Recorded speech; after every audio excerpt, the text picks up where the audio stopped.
As Beat the Press viewers know, the media makes mistakes, but not all mistakes are created equal. Some are minor, some are serious, and then there are the doozies that call a news outlet's credibility into question. Case in point, Pointergate. The scandal started with this photo of Minneapolis Mayor Betsy Hodges, which local ABC affiliate KSTP thought was one hot scoop. Arm in arm with a man flashing what law enforcement agencies tell us is a known gang sign for a North Side gang. Court records show the man with the mayor has several recent convictions. She's legitimizing what they're doing. She's legitimizing these people that are killing our children. Instead, KSTP got lambasted for turning an innocuous gesture into something menacing, with social media users digging up other examples of scary gang signs. The story also failed to mention simmering tensions between the mayor and the police. KSTP is defiant, saying sources alerted us to a photo they believed could jeopardize public safety, and called into question the judgment of the mayor. KSTP might want to question its own judgment. This is just stunning foolishness. Stan Hubbard, who owns this thing, was accosted the other night at some kind of a forum, and he said, "We had sources back us up on this, and if you don't like it, too bad." If you don't like it, how about the fact that it's just flat out wrong? It's idiocy. It's moronic. And the fact that the news director and the station manager and the owner all back this guy, I mean, it's cartoonish.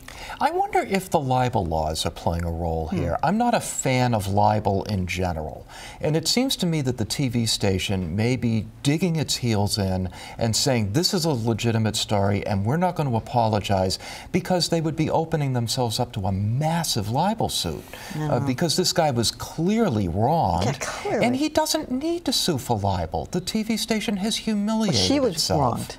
Yes, very much so. You know. Yes.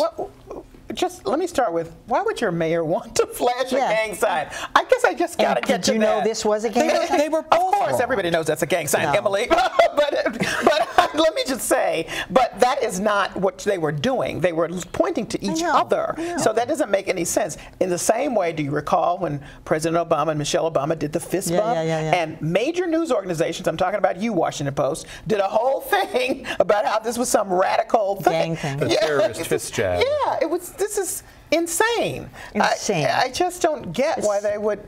I don't get toe it. curling. I think that's a very good point that you're making. I just want to emphasize Watch it with that. Really, I'm sorry. the cards on you. Let me point to you. Oh, thank you. Yes. Uh-oh. Peace out.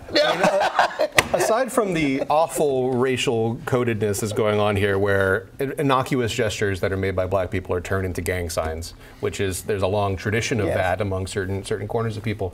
This is just such a textbook case of being used and abused by a source. It is so clear what the police were going after here. It was so clear this was part of a larger dispute. And to be nakedly abused by your source to that extent, I would, from my perspective, would make me question just about everything else on the station. In the game. I mean, really. I mean, they were shopping this to other news organizations too, and they said, forget it, we're not touching this. Did this station have a beef with the incumbent mayor of some kind? They won't talk to us, I don't know. Otherwise, I just don't understand. I mean, I can tell you that hardly a week goes by that I don't get a phone call or an email from someone peddling a story like this. And you look at it and you say to yourself, is there any context for this? In other words, has this mayor, acted in a way that would suggest that she endorses gang violence? Is she a former gang member? Is she a Chris? I mean, go check it out if you like, but for something like this to drop in out of the blue and then get put on the air like that, well, they're getting what they deserve. And keep in mind this was a get out, this is election day. She was with this guy who's reformed himself. It was a get out the vote mission, and if you looked at the video, that was the run-up, right up to that. They had their arms open like this. They were welcoming the camera crew coming toward them. They had their arms like this, and then they posed for the photo and went like that. And the reporter did a radio interview, and the host asked him, have you seen the video that puts this in context? He said, oh, I haven't had a chance to see it yet. And I also really don't like the popularization of guilt by association, where if you appear in public next to someone and there's anything funky about their background, you own it. Or you like them. And how about this? How about turning it around and let him be the mayor then, and instead of her being the gang member? I mean, if you're going to talk about association, It's just so stupid. Exactly. Well, I hope Saturday Night Live picks up on it this week. Yeah.